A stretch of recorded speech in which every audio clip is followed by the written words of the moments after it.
ఇక్కడున్న ఆడబిడ్డలు కూడా ఈరోజు ఉద్యోగాలు వచ్చే వాళ్ళు ఆర్టీసీ బస్ ఎక్కి ఇంటికి పోయేటప్పుడు చూడండి, ఎవరైనా మిమ్మల్ని ఒక్క పైసా అడుగుతారేమో.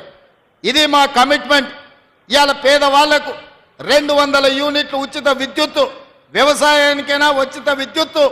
మరి పట్టణాలలో ఉండే పేదలకు లేదా అంటే పేదవాళ్ళకు కూడా విద్యుత్తు భారం పడకుండా టీవీ పెట్టుకున్నా, ట్యూబ్ లైట్ వేసుకున్నా, ఫ్రిడ్జ్ పెట్టుకున్నా పేదవాళ్ళకి ఇబ్బంది లేకుండా 200 యూనిట్ల వరకు ఇవాళ పేదవాళ్ళకు ఉచిత వైద్యం అందిస్తున్నాం. 50 లక్షల కుటుంబాలు ఈరోజు 200 యూనిట్ల ఉచిత విద్యుత్తును ఈరోజు వాళ్ళకు అందుబాటులోకి వచ్చింది. 500 రూపాయలకు సిలిండర్ కూడా 50 లక్షల కుటుంబాలు ఈరోజు తెలంగాణ రాష్ట్రంలో వినియోగిస్తున్నారు.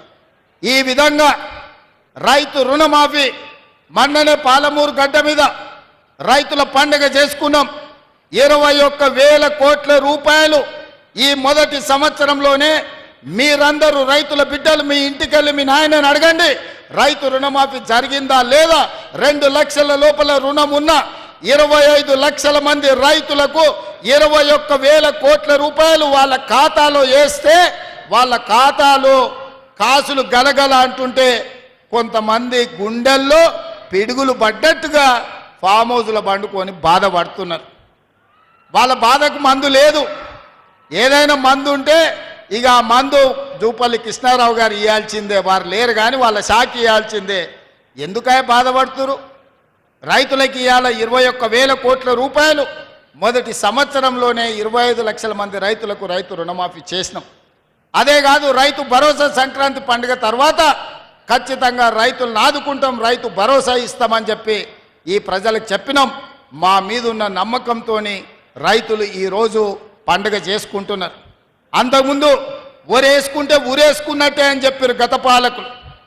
కానీ మేమేమన్నాం, వరి వెయ్యండి, వరి పండించండి, సన్నాలు పండించండి, తెలంగాణ సోన పండించండి, తెలంగాణలో ఉండే అన్ని రెసిడెన్షియల్ స్కూల్స్, హాస్టళ్ళు, కస్తూర్బా రేషన్ షాపుల్లో సన్న బియ్యం ఇస్తాం. పేదోడు బుక్కెడు బువ్వ తినాలి అంటే సన్న బియ్యం ఇవ్వాలి, సన్నాలు పండించండి, 500 రూపాయలు బోనస్ ఇస్తా అని నేను చెప్పిన.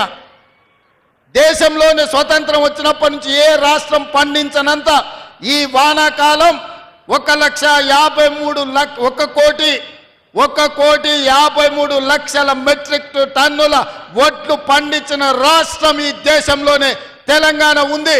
29 రాష్ట్రాలలో పంజాబ్ లాంటి రాష్ట్రం ఆంధ్రప్రదేశ్ కూడా తెలంగాణతోని పోటీ పడలేదు. 66 లక్షల ఎకరాలలో 1,53,00,000 వడ్లు మెట్రిక్ టన్నుల వడ్లు పండించిన చరిత్ర తెలంగాణది, తెలంగాణ రైతాంగానిది. అందుకే ఆ రైతులను ప్రోత్సహించడానికి వ్యవసాయం దండుగ కాదు, వ్యవసాయం పండుగ చేయాలి అని 500 బోనస్ రూపాయలు ఇచ్చి వాళ్ళ ఖాతాలో 5 రోజుల్లోనే బోనస్ పైసలు వేస్తున్నాం. ఒక ఆడబిడ్డ మహిళ కౌలుకు భూమి తీసుకున్నట్టు ఆమె చెప్పింది, సార్ రైతు బంధు ఇస్తే భూమి ఉన్నాయనికే పోతుంది, కౌలుకు నేను చేస్తే నాకు అప్పులు మిగులుతున్నాయి. ఈసారి రేవంత్ సారు బోనస్ ఇవ్వడంతో నాకు ఎకరాకు 30 క్వింటాళ్ళ వడ్లు వన్నాయి, ప్రతి ఎకరాకు 15,000 రూపాయల బోనస్ నాకు వచ్చింది.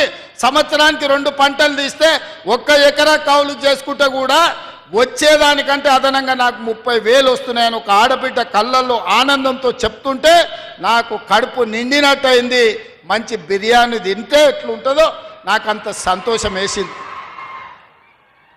అందుకే ఈ వేదిక మీద నుంచి రైతులకు నేను మాట ఇస్తున్నా, 10 సంవత్సరాలు ఈ ప్రభుత్వం ఉంటుంది. ఎవరు అడ్డం పండుకున్నా, ఎవరు నిలువు పట్టినా, ఎవరు కాళ్ళలో కట్టెబెట్టినా సన్న ఒట్లు పండించండి, 500 రూపాయల బోనస్ మీ ఖాతాలో పడుతుంది అని చెప్పి నేను ఈ వేదిక మీద నుంచి రైతాంగానికి నేను మాట ఇవ్వదలుచుకున్నా. ఏది చేసినా చిత్తశుద్ధితో చేసే బాధ్యత ఈ ప్రభుత్వాన్ని. ఇక మనకు వస్తారు కొంతమంది, వస్తున్నది అసలే సంక్రాంతి పండుగ. సంక్రాంతి పండుగ ముందర గంగిరెద్దులు వస్తాయి, దూడు బసవన్నలు వస్తారు, అమ్మకు దండం పెట్టు, అయ్యకు దండం పెట్టు, ఒంగొంగి దండం పెట్టు అని చెప్తారు. జోలేలో బిచ్చం పడంగానే మళ్ళీ దొరకకుండా పోతారు. ఇవాళ వచ్చేటోళ్ళు కూడా సంక్రాంతి పండుగ ముందలొట్టే దూడు బసవన్న లాంటి సన్నాయిలు ఎన్ని ఊదినా, గంగిరెద్దులను తెచ్చి ఎన్ని దండాలు పెట్టించినా వాళ్ళ లక్ష్యమంతా రేపు వచ్చే సర్పంచ్ ఎన్నికలలో ఓట్లే తప్ప రైతుల కష్టాలు కాదు, రైతులను ఆదుకోవాలన్న ఆలోచన కాదు.